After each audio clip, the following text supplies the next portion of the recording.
अध्यापक शेख नासिर बक्स मर्यादा पुरुषोत्तम प्रभु श्रीरामचंद्रंकर अयोध्या ठारे सद्य निर्मित विशालकाय भव्य मंदिर रे तांकर जो आगामी 22 तारीख रे प्राण प्रतिष्ठा होगा जाउछि।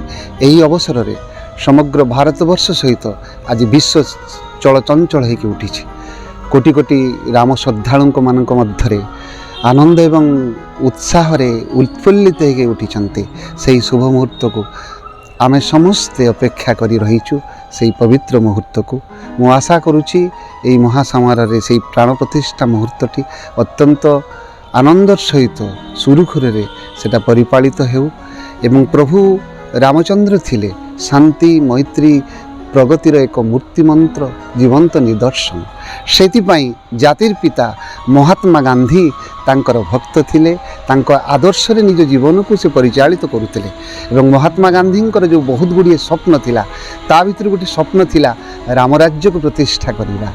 आसंतु एई पवित्र मुहूर्त रे आमे अनुभव करिबा आम भारतीय संस्कृतिर से महनीयता कथा आमे अनुभव करू जे विभिन्नता भितर एकता को अनुभव करिबा।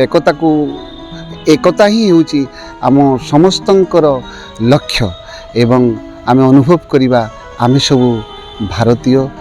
एई आम परिचय हिंदू मुस्लिम सिख ईसाई आमे सब भाई भाई। मोर कहिबार कारणटा होची एक्जाक्टली आम वेद वेदांत रही भ्रातर मनुजा सर्वे स्वदेश भुवनत्रयम। समग्र विश्वटा होची विश्वर सबु मनीष होचंती भाई भाई एवं विश्वटा होची गोटे परिवार एवं the essence of all the religion is same.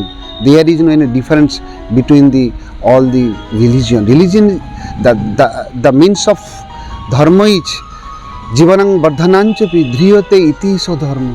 जहाँ धारण एवं पालन करे सेटा होची धर्म। सबु धर्मर मूल तत्व होची एक। सेतिपाई वेदरे कहा जाइछि एकम सत विप्रा बहुधा वदन्ति। गोटिए सत तांकु तत्वदर्शी पंडित माने विभिन्न आकार रे कहि थांती।